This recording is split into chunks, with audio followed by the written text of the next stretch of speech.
باب الرطب بالکثار. رطب اللہ وعزی الیک بجزی النخلہ تساقط علیک رطبا ینیا. اب کل پڑھتے نا رطب پڑھنا ہے کہ رطب پڑھنا ہے؟ واضح ہو گیا کیا پڑھنا ہے؟ رطب. تر کھجوریں قصہ کے ساتھ ملا کے کھانا، ککڑی، کھیرا، تر وغیرہ. ٹھیک ہے. اگر اکیلا کھیرا کھائے گا تو پھر کیا ہوگا؟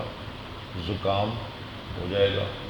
اگر اکیلی ککڑی کھائے گا نہیں، اگر اکیلی کھجور کھائے گا تو پھر پیچس لگ جائیں گے. کیا کرنا ہے؟ کیونکہ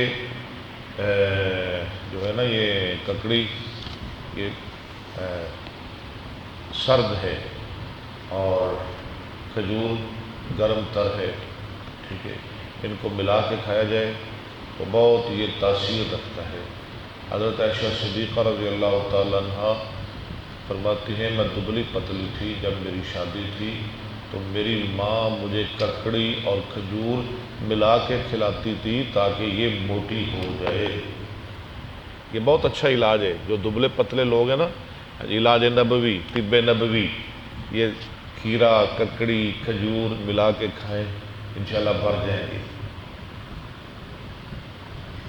حدثنا عبد العزيز بن عبد الله قال حدثنا ابراهيم بن سعد عن ابيه عن عبد الله بن جعفر بن ابي طالب قال رايت النبي صلى الله عليه وسلم محمد بن جعفر طیار، عبداللہ بن جعفر، عبداللہ بن جعفر طیار یا جعفر بن ابی طالب.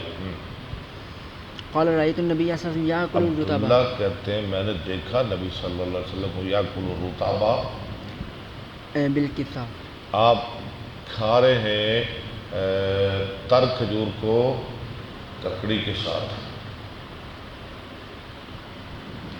باب الحشف.